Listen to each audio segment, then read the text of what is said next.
Good evening, one and all. I welcome you to the seventh live session of the NPTEL course, Oil Hydraulics and Pneumatics. The tutor for this particular course is Professor Somsekhar S. Hiramat, and I am Arnab, the teaching assistant for this particular course. I hope that you have gone through the video lectures of the last 6 or 7 weeks, and you have attempted the um, respective assignments. So today's discussion will be on hydraulic motors, leakage, and also some numericals pertaining to hydraulic motors and cylinders. Okay, so coming to the first question, resistance to leakage flow through the concentric spool and housing board.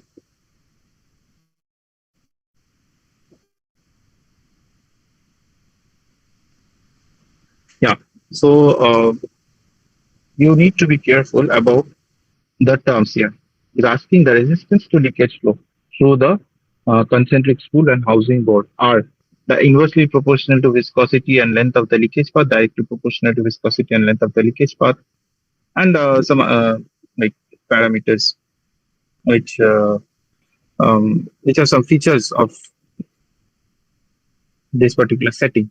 So you have a board and a spool which is reciprocating inside this housing or the board. So you can understand that this reciprocation is possible and you have fluid on both sides, right? You can understand that this reciprocation is possible only if you have some pressure differential across this spool. So PA minus PB is the pressure differential delta P that drives this particular spool. Now, since this is a reciprocating part, so it is mandatory that there must be some clearance between these two surfaces. That is your bore and the inner surface of the bore and the outer surface of this concentric spool. So since it is told as concentric, I'm drawing this common axial line axis, and this is your radial clearance C. If you multiply it by 2, you will get diametral clearance. Okay, so now the question asked, okay, um, so these are the geometrical features like the diameter of the spool. Then you have the length of the leakage path, and this is the leakage path here. Sorry.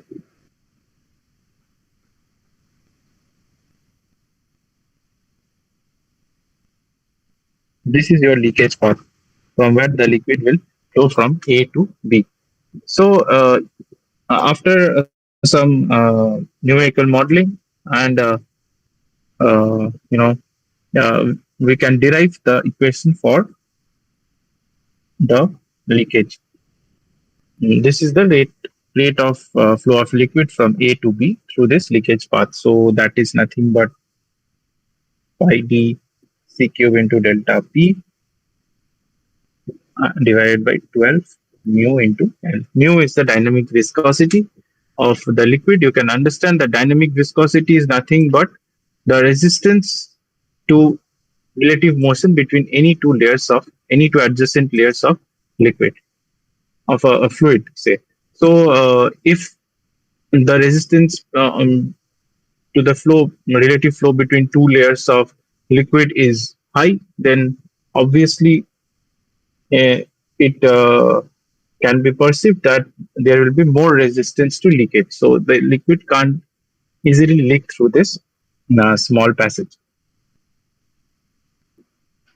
Now coming to the other options. Okay, so the question is asking resistance to the leakage, not QL. So you can simply rearrange the terms like say if you bring delta P, it is nothing but 12 mu L divided by pi d CQ.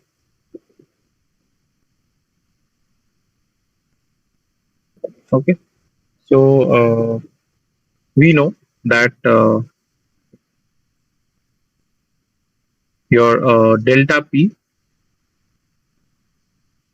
yeah. So delta P can be again written as after rearranging the terms, you can. So this is into QL. So this is your basically the resistance to leakage. Okay. So you can understand higher this term, lower will be QL for a constant delta P. Okay. So now let's come to the options. It's inversely proportional to viscosity. No, it's not, because it is equal to 12 mu L. It's directly proportional to viscosity and the length of the leakage path. So B is correct. Inversely proportional to spool diameter and cube of the radial clearance. This is also correct. Directly proportional, no. Inversely proportional to spool diameter and pressure drop over the clearance. No, this is not related with pressure drop. So E is also not the correct option. Okay, so now let's move to the next question. This is also a question on valves. So let's try to solve it. Pressure relief valve (PRV). It consists of a poppet with an area of 680 mm square on which the system pressure acts. During assembly, a spring with a spring constant of 460 Newton per mm is installed in the valve to hold the poppet against its seat. So you can understand that there will be a poppet say, and a spring, and it is placed over a seat. Okay, so this spring needs to be compressed at first, and that is why the poppet is tightly sitting on this seat S. If there was no seat, then the poppet, the spring would be extended and the poppet would be like this. This is the free condition. Anyway, so this area has been given, this particular area, cross-sectional area, and this is the area on which the pressure is actually acting against this pressure of the spring. So I am just writing Fs. Okay. So you have been given K is equal to 460 Newton. So this is spring constant K and force acting in this direction. I'm going here. This is incorrect. Okay. The adjustment mechanism is then set so that the spring is initially compressed to 1.2 centimeter from its free length condition. This is the free length condition where there is no force. It is compressed till here. That is 1.2 centimeter. So I'm writing X initial is your 1.2 centimeter. I'm converting it to mm because your K is also given in mm. At this position, what will be your spring force? Okay, so let me just complete the question. In order to pass the full pump flow through the valve at the pressure relief valve pressure setting, the poppet must move 0.6 centimeter from its fully closed position. Determine the force required to fully open the pump flow pressure. So for this poppet to open, it should overcome this particular uh, the force that is exerted by the spring. So that is the minimum force that will allow the cracking to happen. So at that force, that force can be overcome by the system pressure. If your system pressure is sufficient enough to overcome this force, so let me just write this pressure in terms of force, then this P into this particular area of the poppet. If this particular component is greater than this Fs, then obviously the poppet will lift off from the seat and your flow will happen, right? So first let's find out what is this extreme condition, or this threshold condition rather. So Fs is equal to K into X initial. Okay. So this Fs is the initial condition. So that is nothing but 460 Newton per millimeter into X, that is 12, this much Newton.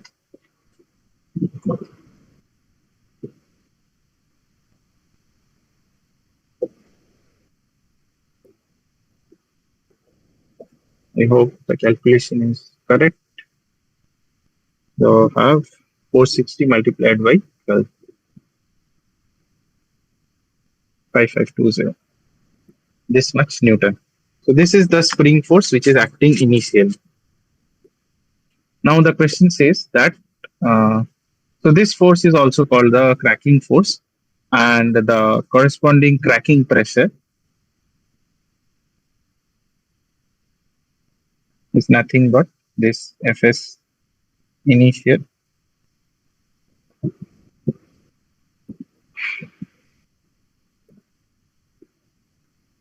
divided by your area of the poppet.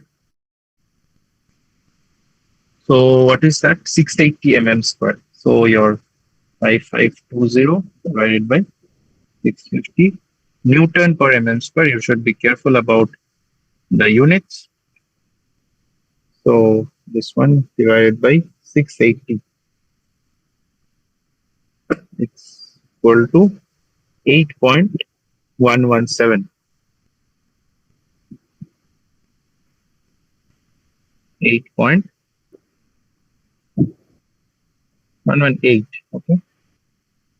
So a Newton per mm square can also be written as megapascals.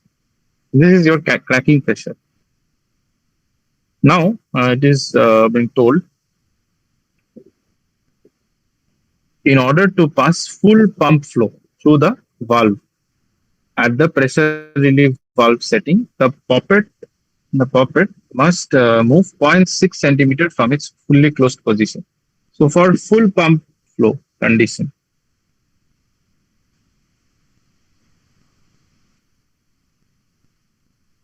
full pump flow. So under such circumstances, your poppet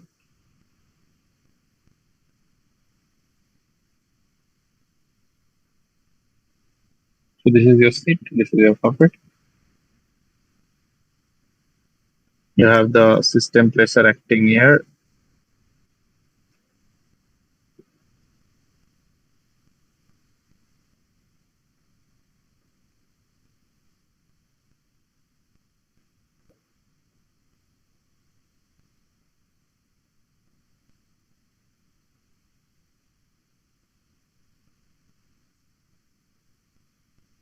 So here, this is not your X initial, rather this is your X initial.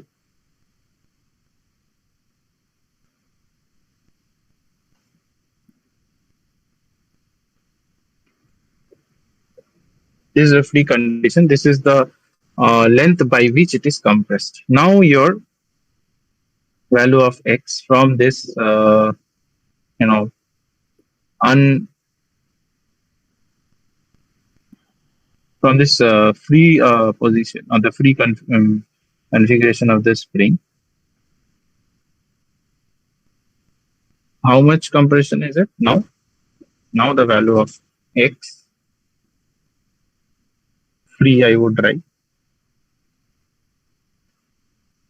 So your x free is 0.6 centimeter from its fully closed position. So your x initial plus zero point 0.6, right? So you have so zero point 0.6 again centimeters. So I would write 6 mm. So you have 12 plus 6, 18 mm. So by 18 mm, it should be lifted up from its from obviously the from the you know freely extended position of the spring, so that uh, there will be free flow of the pump.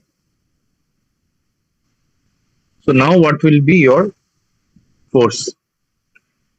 So if you calculate the force under free flow, that is what the question asks, right? Determine the force to fully open and the pump flow pressure.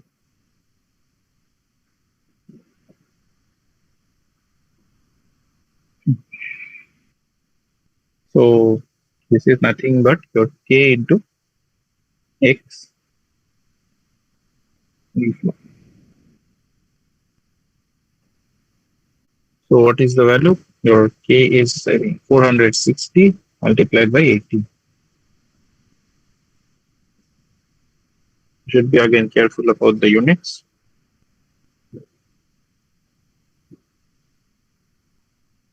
460 multiplied by 18 is 8280.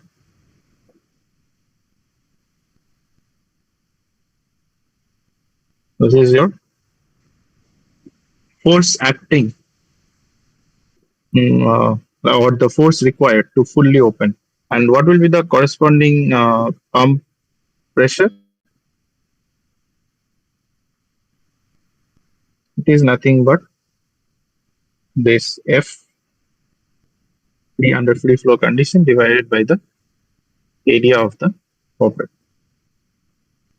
That's what I showed here, right? So area of the poppet is given as 680 mm square.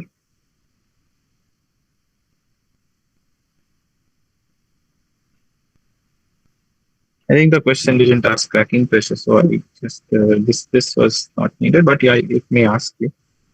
Okay, so 8280 divided by 400. Sorry, 680 will give you 12.18 MPa. As you can also perceive, this will be greater than your cracking pressure.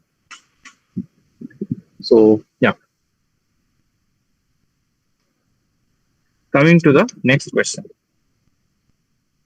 Now onwards, we are moving to actuators like motors and cylinders.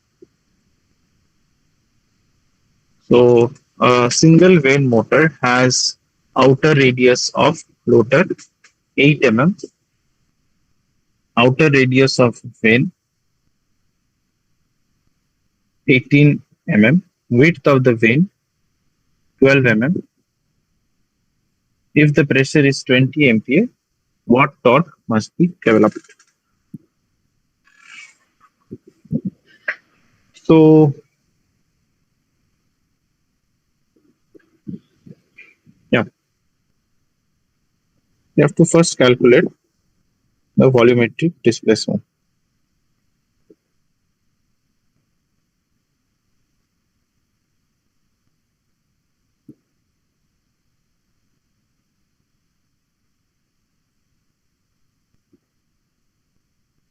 Okay, so pi the outer square of the vane minus the outer square of the rotor divided by 4 multiplied by width of the vane.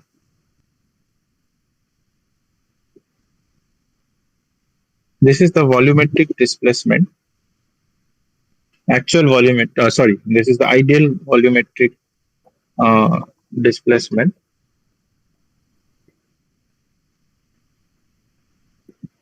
So, yeah,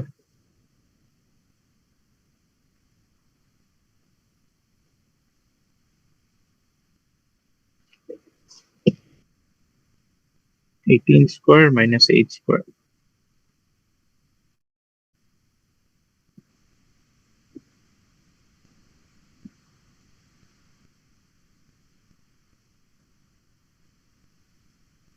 into pi divided by 4 multiplied by 12. It gives you 2450.44 millimeter cube.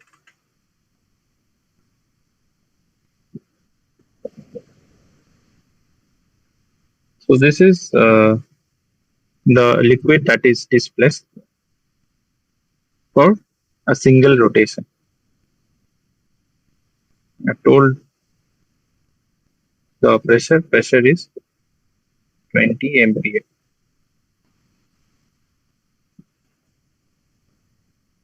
Now, nothing has been said about the efficiency of the motor. So we considered that the efficiency is 100%.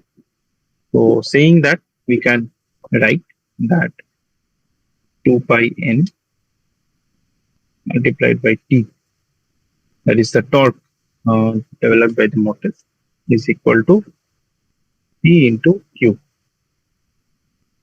This is the displaced, the discharge basically. Q is the discharge. So Q, as we know, is nothing but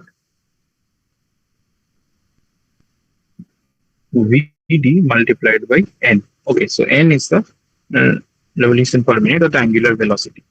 So P into Vd multiplied by N. So this N and this N cancels out. You are left out with T, which is the torque, is equal to P into Vd by 2 pi.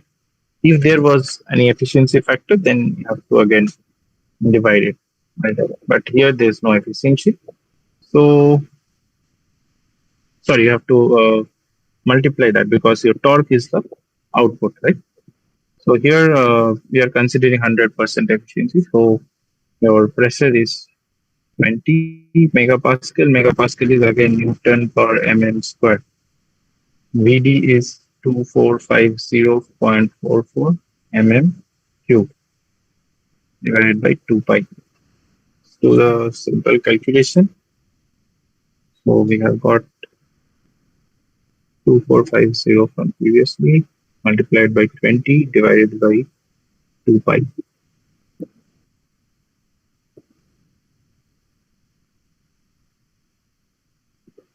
So I think there's a mistake, calculation mistake. 245.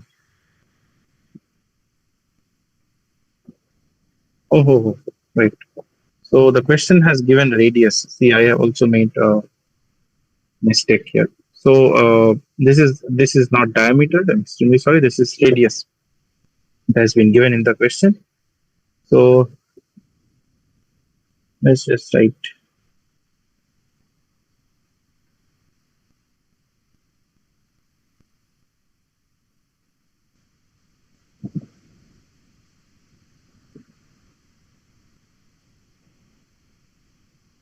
radius.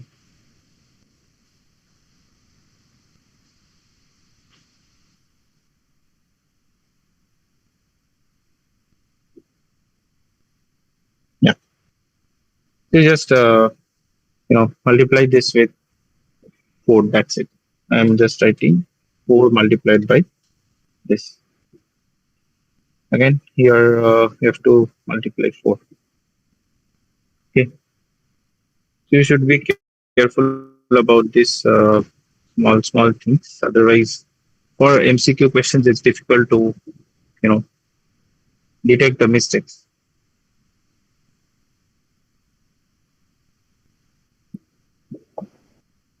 divided by 2 pi.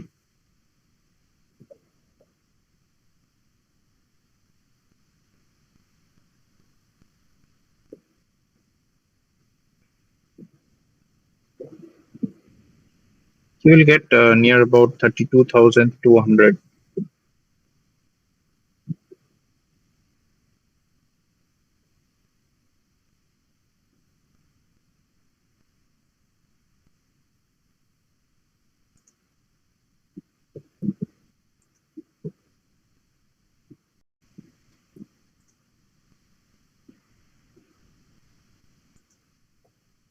Okay, so yeah, and here we did was one small mistake. So that's this is the radial, you know, dimensions that have been given. So let's just do the calculations quickly. So pi r outer square minus not outer, rather the uh, vane radius. So this is your, you have a single vane. It is reciprocating, and accordingly the liquid is discharged from one end to the other end. So I would say as this rotor is rotating against this housing, and this vane will be reciprocating within this slot, or it will be translating, not reciprocating. And as a result, the liquid that is sucked from here will be delivered again here once the vane comes this side. Okay, so sorry, that is the pump. I just said it the other way around. That is for a pump. This is your motor, right? So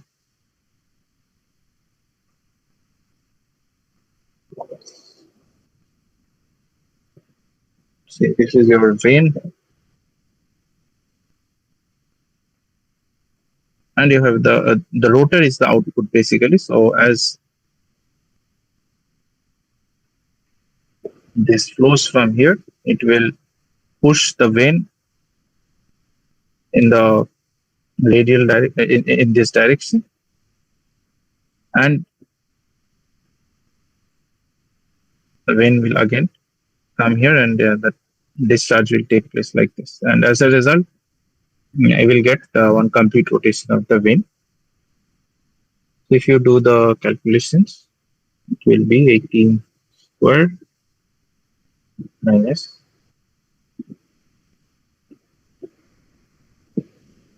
8 square multiplied by 12 multiplied by 5. This will be 9801.7677 mm cube, right? And you have this ready too. So T is nothing but pressure, that is 20 megapascal Newton per mm square multiplied by Vd by 2 pi. Okay, so we need not multiply this by. So you have 9801.77. So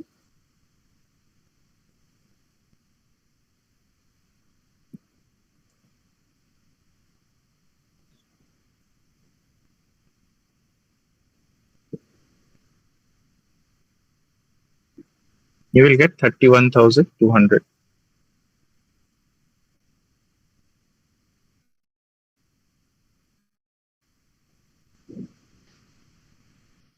So option D. It was a simple numerical due to some technical errors. It took some time. Coming to the next question, the total efficiency of a motor depends on which of the following factors. So if we recollect, then your total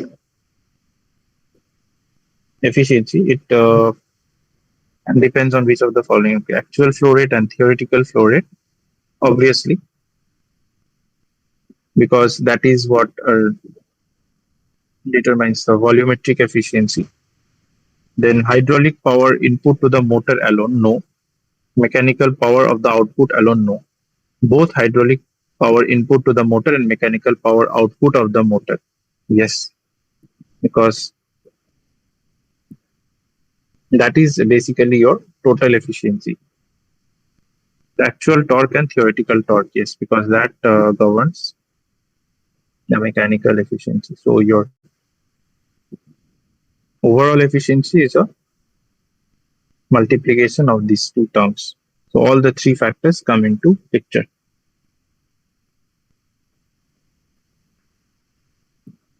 These are okay. So one more thing that I missed here. What are the factors, the actual factors, physical factors that govern these two things? So volumetric efficiency, why does that come into picture? That is because of the leakage losses as well as the compressibility of the liquid,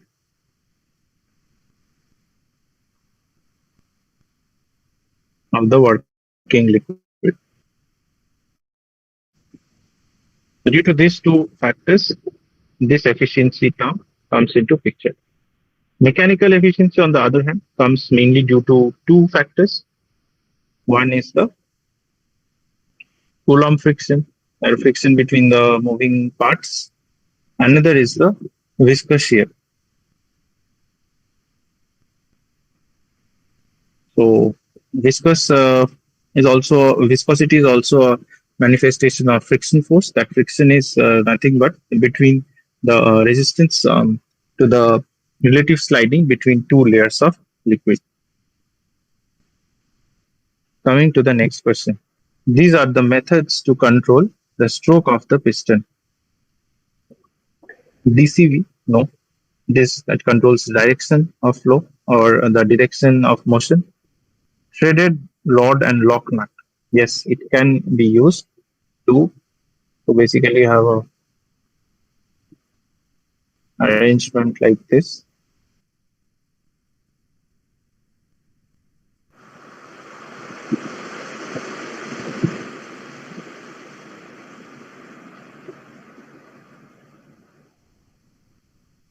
So by adjusting the length of this nut, which is inside this particular cylinder, you can adjust the stroke length and the distance up to which it can extend.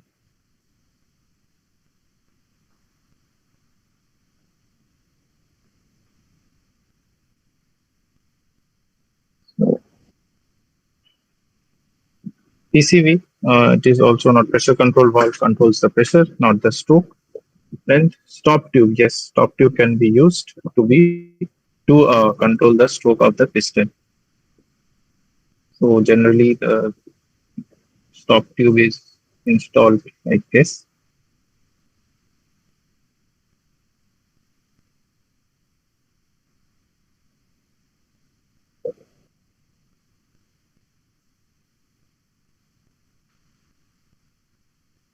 So this is your stop tube.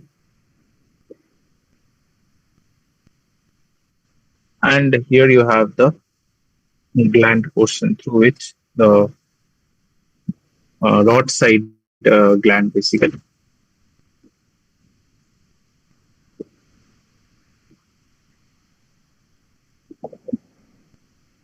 Next, these are the semi-rotary actuators. Gear motor model, no, it is like complete rotation. Single vent motor, yes. These are type of semi-rotary actuators. Rack and pinion, yes. Then vane motors. Vane motors is again like if you have multiple vanes, then it can be rotating like complete 360 degree. Okay. Next, you have chain and sprocket model. So in chain and sprocket model, like you have the sprockets on either side of the piston, which will be this is a rotary actuator. So yeah, chain and sprocket model will again give you continuous rotation as well as your like half rotation or some limited rotation. So this is also one of the correct options.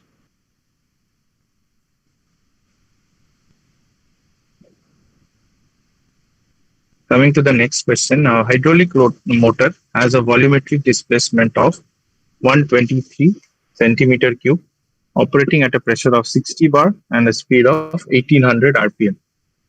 So you're given with volumetric displacement of much 123 centimeter cube and a pressure of 60 bar. So this pressure, what I'm writing, it is a pressure differential, not the absolute pressure. Like it's the pressure between the inlet and the outlet of the particular motor. The pressure difference that is driving the motor basically, and the speed of the motor, that is N, which is nothing but 1800 rpm. If the actual flow rate consumed by the motor, this is the actual consumption, 0.004 meter cube per second, and the actual torque delivered by the motor is 100 Newton meter. Then determine the volumetric efficiency, mechanical efficiency, overall efficiency, and actual power. It is again a straightforward question. All you have to calculate is, so first let's go to volumetric efficiency. Volumetric efficiency is nothing but your displacement volume multiplied by N. So this is the uh,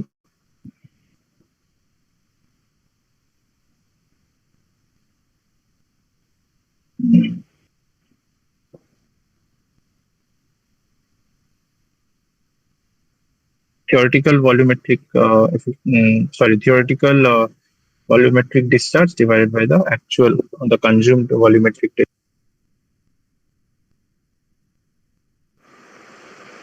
If you calculate this, then 123 divided by, that is given in centimeter cube. If you want to get in meter cube, we have to divide it by,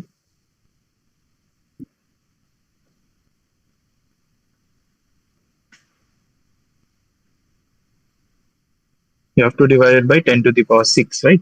So 123 to 10 to the power minus 6 multiplied by N is 1800 revolutions per minute. And here it's given in seconds. So just divide by 60 divided by 0.004.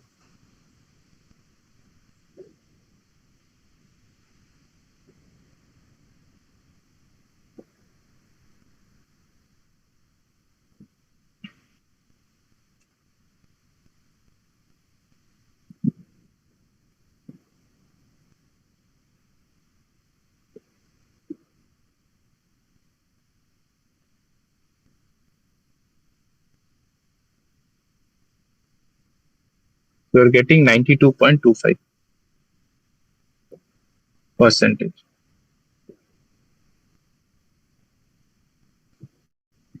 Next is mechanical efficiency. Mechanical efficiency is again your actual torque divided by the theoretical torque. So to calculate your theoretical torque for the motor, you have to use which formula that we used in one of the previous questions. So P into Vt by 2 pi. P is the pressure that has been given, operational pressure, that is 60 bar. So actual torque is also given, it's 100 Newton meter divided by 60 bar. So you have to again convert it into pascals.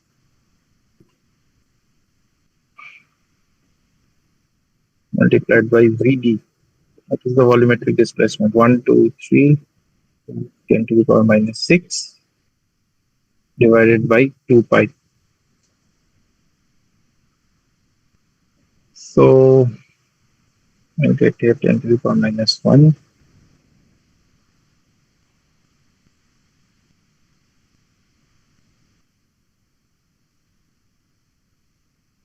And divided by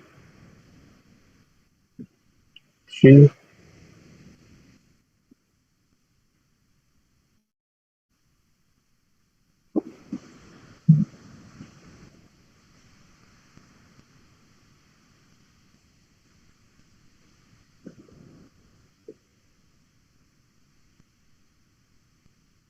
I think you'll get 85% efficiency.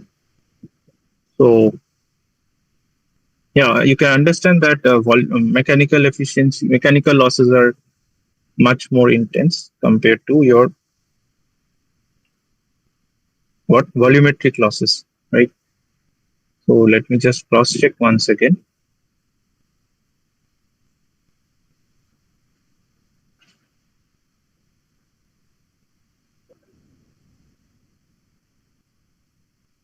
Yeah, so you will get 85.1314 percentage. So this is your mechanical efficiency. Now to calculate the overall efficiency,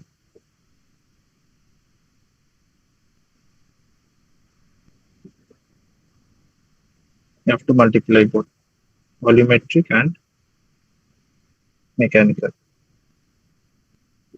So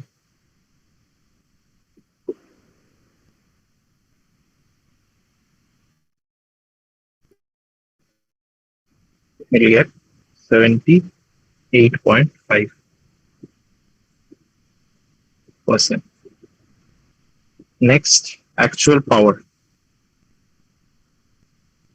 You're given with actual torque and you know the RPM of the motor, that is 1800 RPM. So PA is nothing but uh,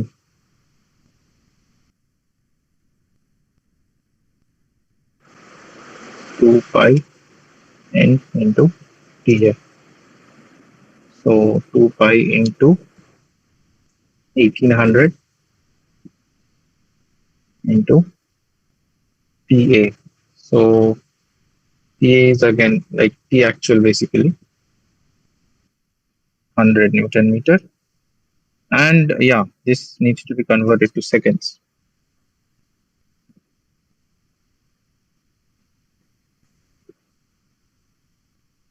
6,000 into pi.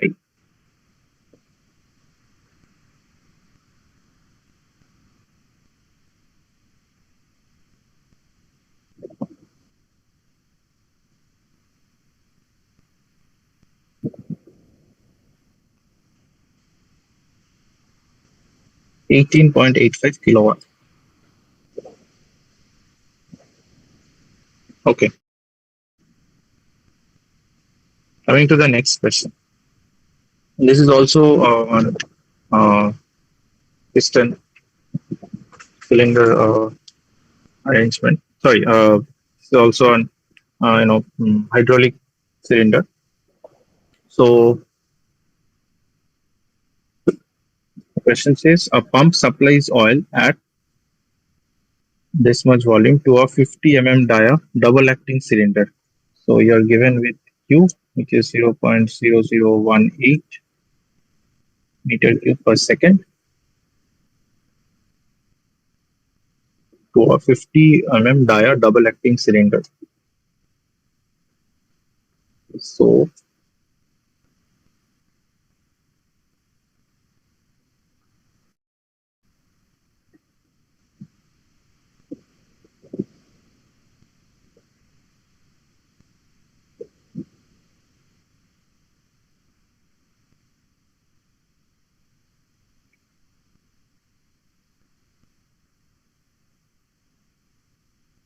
you have two sides of a double acting cylinder, the piston side and the rod side. So here you can understand that AP is greater than AR, because here you have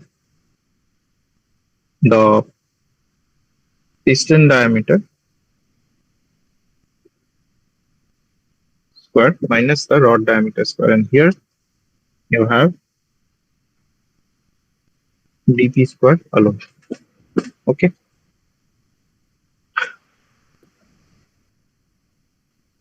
so you have been both these two are given.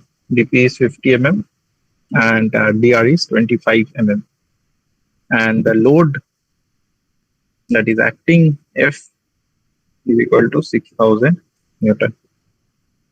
So let us calculate the value of AP. It's nothing but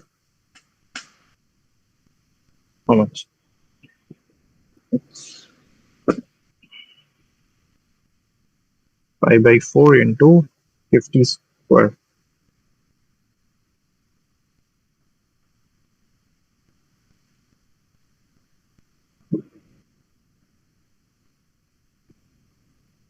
Hmm, 50 divided by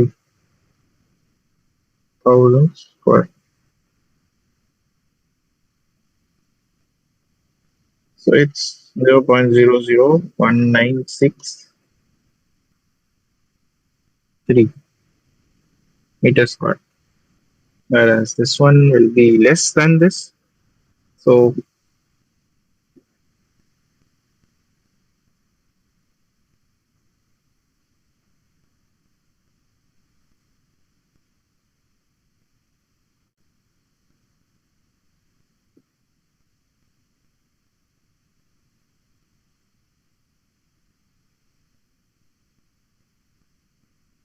meter square. Okay.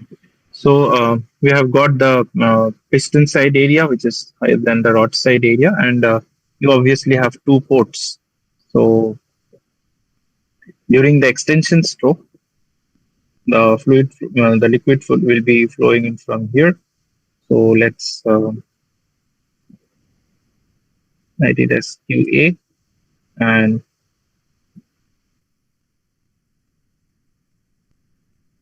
okay. Now the question asks hydraulic pressure in kilopascals during the extension stroke. So during the extension stroke, your fluid pressure will be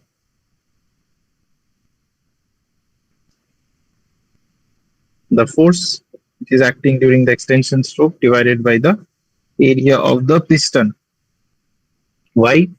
Because the force is acting like this,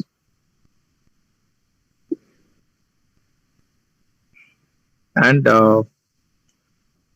this is the load that if the flow is coming in through this port, and it is pressurizing this portion of this portion of the cylinder, and it is lifting. It is extending the piston, and it is lifting this much amount of load. So it is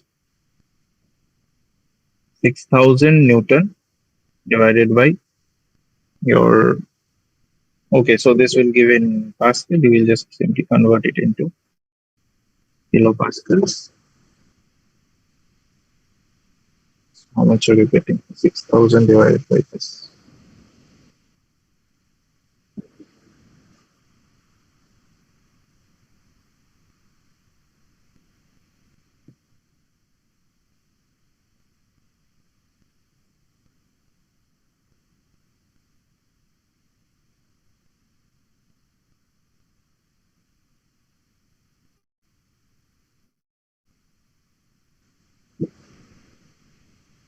Yeah, 3061.22 kilopascal. Yeah, this is the pressure, hydraulic pressure that is developing during the extension stroke. Now, second question is piston velocity in meter per second during the extension stroke. So, we know that Q extension is equal to AP into V extension, right? Because this QA, which is nothing but QE set. This is the discharge through this inlet port. That is nothing but equal to the increase in volume of this section per unit time. So that is AP into VE. Your AP is given 0.001963. You have to calculate PE, and your QE is also specified. This is the 0.00 watt. So VE is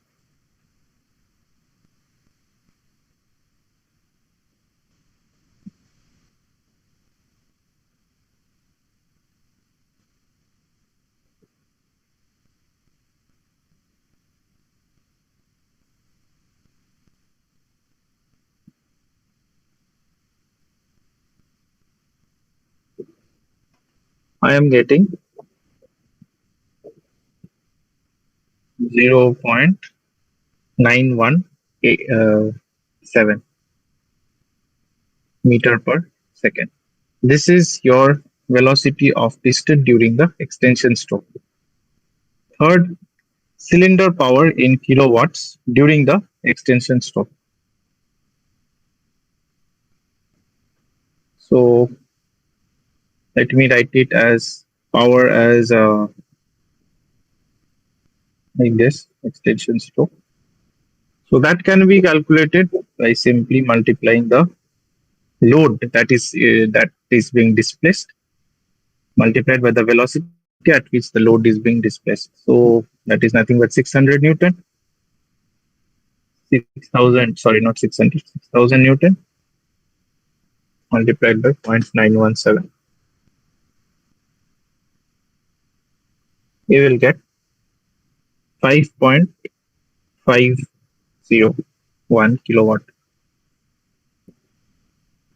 Let me write it in the second page.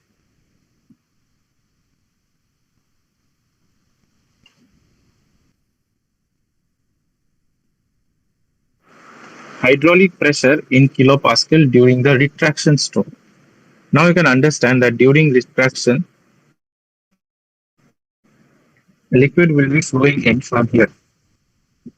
This will be QR and flowing out from here, right?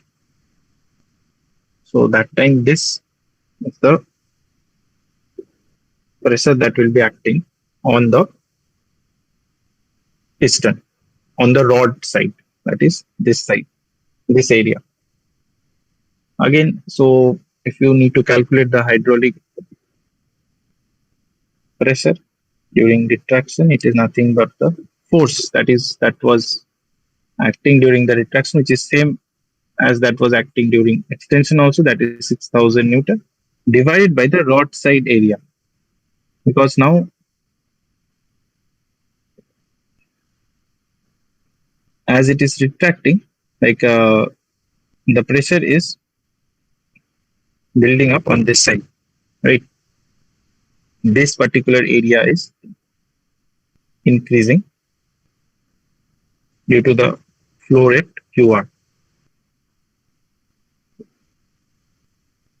So this 6,000 divided by 0.001473. 6,000 divided by 0.001473.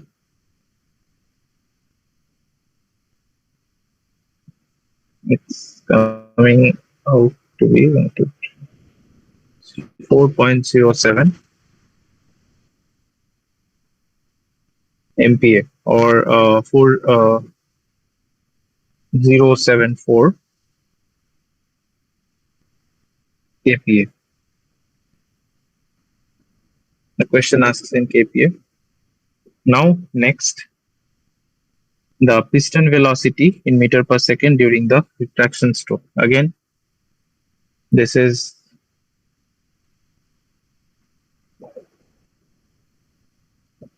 VR is nothing but Q retraction divided by area of the retraction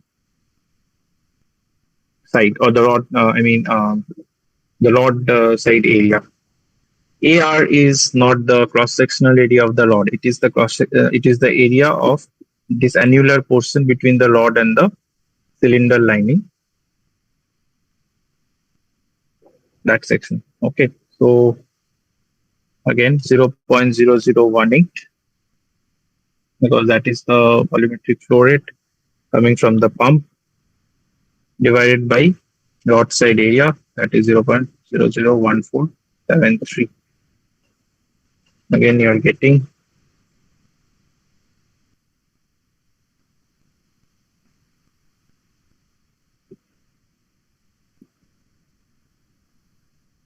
1.22 meter per second. Coming to the last question, last subsection of this question: cylinder power in kilowatt during the retraction stroke. So power of retraction will be simply the force that the cylinder is overcoming. That is nothing but 6,000 Newton multiplied by the velocity of the retraction. So your 6,000 multiplied by 1.22,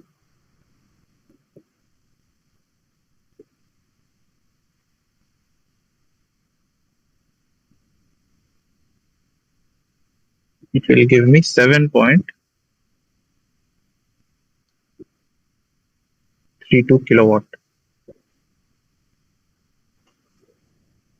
Okay. That brings us to the end of this particular question.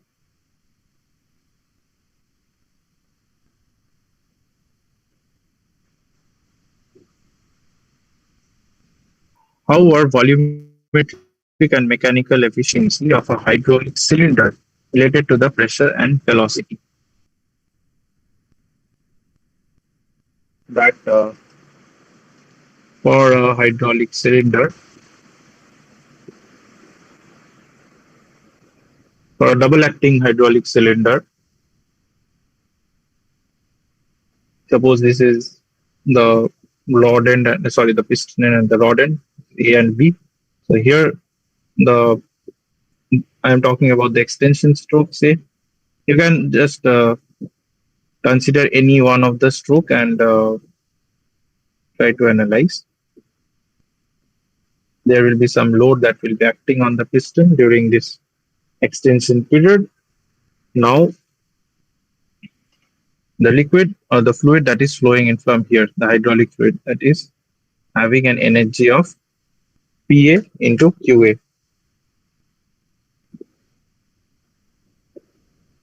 Right? And that is flowing out with an energy of PB into QB. So this particular cylinder is acting against a pressure differential of delta P, which is nothing but PA minus PB. Right? Now let us say that what is the overall efficiency?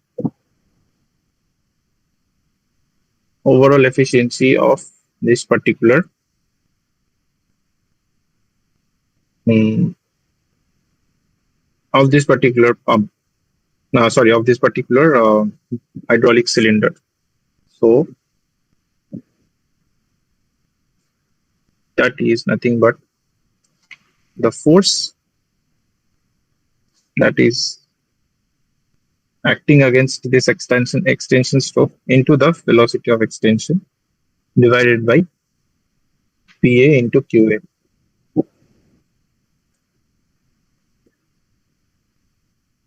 Okay, so this is the overall efficiency. Now, this is also equal to your mechanical efficiency and volumetric efficiency. If you try to see what are the factors that affect the mechanical efficiency, that is your machine that is being overcome, divided by the pressure on the A side multiplied by the area of the A side. Correct. If we are talking about the extension stroke, with traction means this side will be considered. So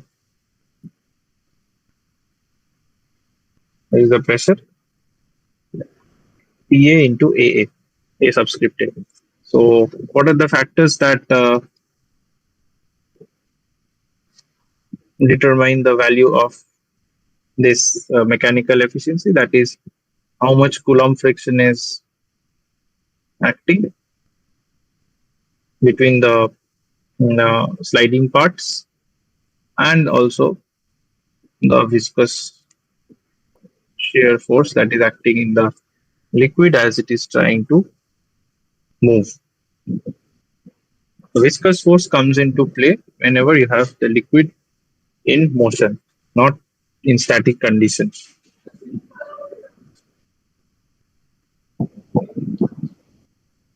Next, you have volumetric efficiency. Volumetric efficiency is nothing but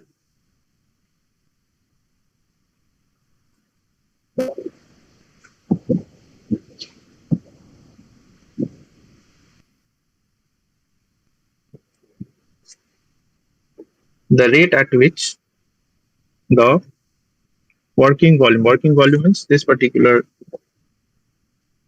volume is extending or expanding. That is nothing but a this particular area multiplied by the velocity divided by the actual flow that is coming into the hydraulic cylinder. So again, what are the factors that will be determining this? That is nothing but your the leakage. Obviously, some leakage will be happening from this side to B, and also your compressive or compressibility of the fluid. So let me write fluid compression, because some amount of energy will be expended into that, right? So the question asks how are these two efficiencies related to the pressure and velocity. So you can see from here that I'm just writing here. In case of mechanical efficiency,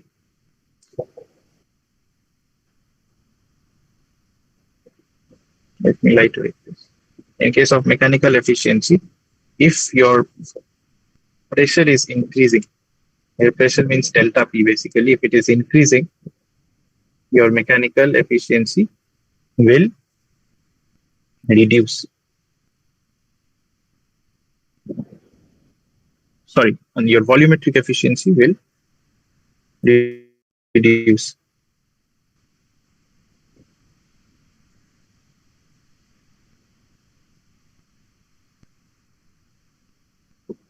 Why this happens? Because at higher pressure differential, the leakage will be more intense.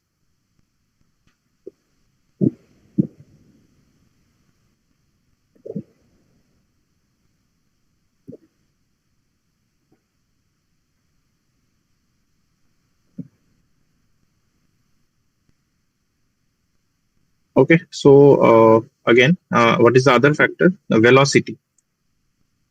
So if the velocity increases, what happens to volumetric efficiency? It will increase. Okay, if you look at mechanical efficiency, then as delta P will increase, mechanical efficiency will tend to increase.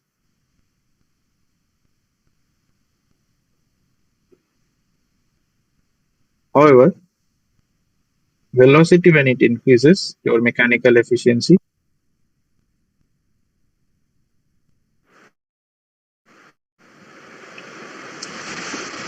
If you look at the performance characteristics, generally, you have the mechanical efficiency curve like this, and the volumetric efficiency curve like this. Okay, so sorry, this particular axis will be your mu v by p into L, delta p into L. So L is the length of the stroke.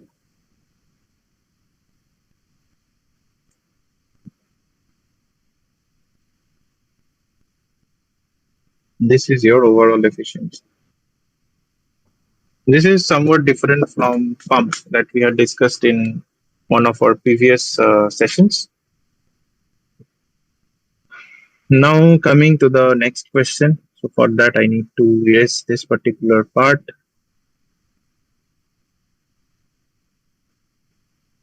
right? So during the buckling of a cylinder pivoted at one end and free at the other end, the buckling load is related with the length of the extended portion as follows. So we know that when the cylinder is any hydraulic cylinder, it is extending, or when it is when it is extending against a load, or it is acting against a load, basically. So this is your load, say P. If this rod can be treated as a slender rod. So as we know that if the rod is slender, it will tend to buckle under the action of this compressive load. Although not as much as I have exaggerated here, but yeah, it will tend to buckle. And this is something that is not desirable and should be taken care of. So for calculating the critical buckling load, the Euler's buckling formula has been used. So yeah, so by Euler's estimation, buckling load estimation, we can find out F is equal to FB. Say this is the critical load beyond which the value of the critical value of P beyond which the buckling will be happening. And that is pi square into E, that is the Young's modulus, or the modulus of elasticity, into I, that is moment of inertia, divided by L square, LE square. Say this is the effective length multiplied by your factor of safety. Okay, so this effective length depends on the configuration of this particular cylinder. The rather, I would say, of the two ends of this particular slender rod. So here the question says that the cylinder is pivoted at one end. So this is pivoted at one end and it is free on the other end.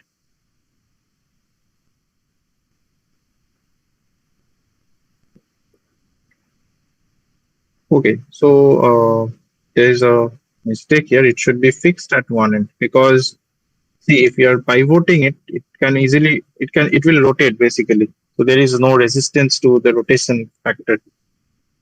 So it should rather be fixed. The question should have been fixed. Or if this was pivoted, then this should also be like, there should be some linear restriction from both sides to the angular motion of this particular end of the rod.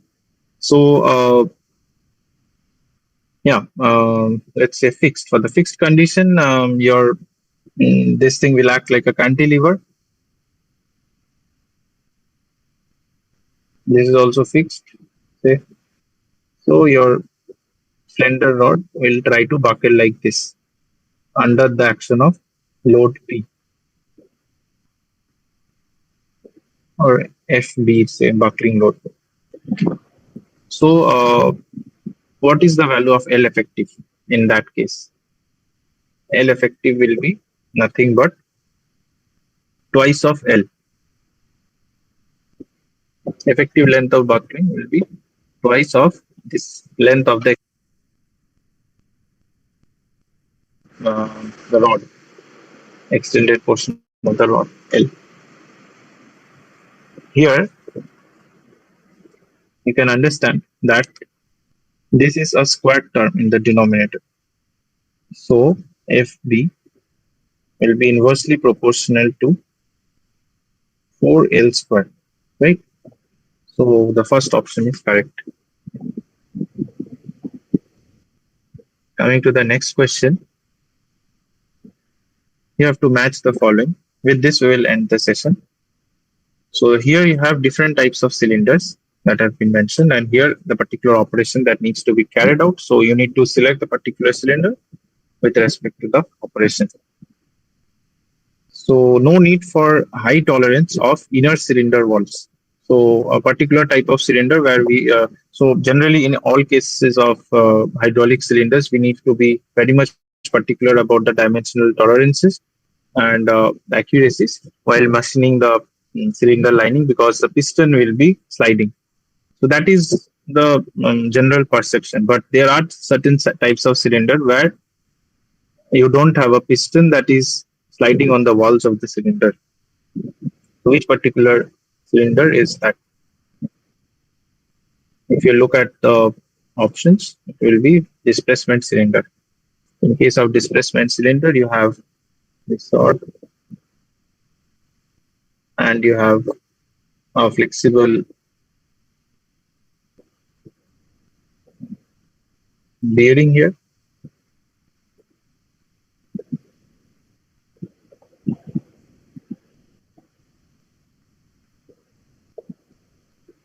So here, your inner side of the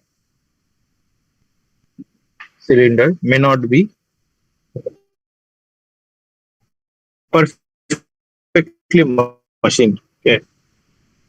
So from here you have to give the inlet.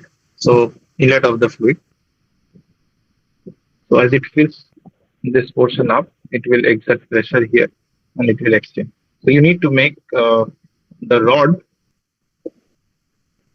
with good accuracy and with good precision and accuracy with the proper within the stated dimensional tolerances, and it should sit snugly with this particular sealing so that the oil doesn't leak, and it again it should be able to slide, but the inner wall of the cylinder may not be very much accurately machined. So this is displacement cylinder.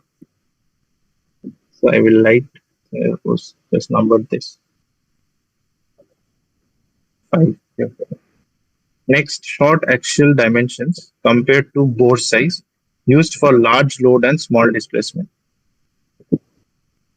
So from the options, we can see that diaphragm cylinder fits best with this explanation, because diaphragm cylinders are generally used where you have moderate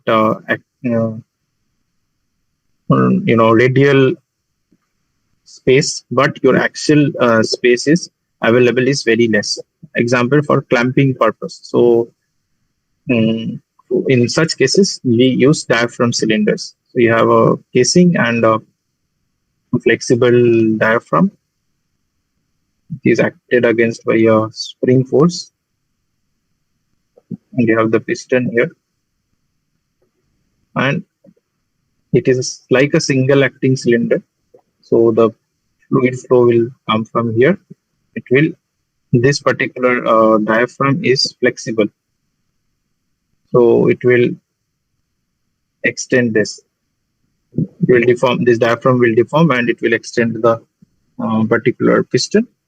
So that is basically your diaphragm cylinder. You can understand that your axial distance will be very less and compared to the radial dimensions, and but the load carried will be pretty much high.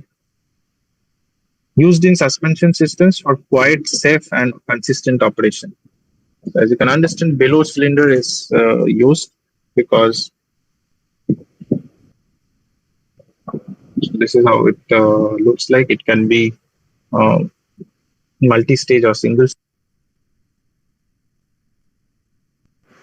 So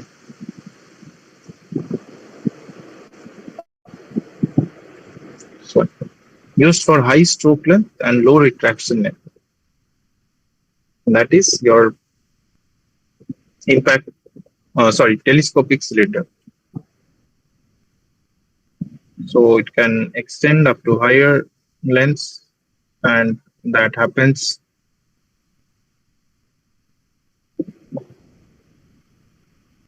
at multiple steps. So first this will extend, next this one, next this one, and then this one. And with that, the as you can see that the velocity of extension will be increasing. For the first cylinder, for first stage extension, that will happen at a higher velocity. Sorry, lower velocity. Second one will happen at a higher velocity, but the load carrying capacity will be less. Third stroke velocity will be higher, but load carrying will be lower than 2 for the second stroke. And fourth, again, the extension velocity will be further lower, whereas the load carrying capacity will be, sorry, I just said the other way around. The extension velocity will be much higher, whereas the load carrying capacity will be least. So it is used for high stroke lengths, but low retraction length, like and together it will retract. So and the retracted position, it will be very short. Used to attend multiple stable piston positions during intermittent movement of flaps. So multiple stable piston positions means you need the accurate positioning of the piston. So for that, we use multi-position cylinder. Okay. Next, additional compressed air reservoir. So this is not an operation. This is just a feature that allows high impact velocity to the piston, and that can be used for different operations such as punching, then forming. So that is used in impact cylinders. That energy that is stored in the compressor, that is suddenly allowed to expand by quick exhaustion, quickly exhausting the fluid on the other side of the piston. So this reserve pressure in the opposite side. So you have your piston here. So here we will be having some additional compressed air in this particular reservoir. Then we will quickly exhaust the air on the other side.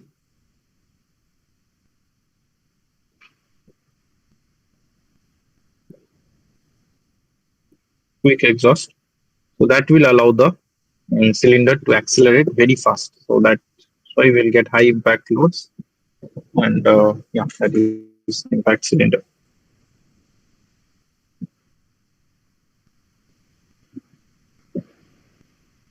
Velocity is also high. Okay, so with that, we come to the end of today's session. If you are having any doubts, you can post them in the NPTEL portal. They will be addressed. Thank you.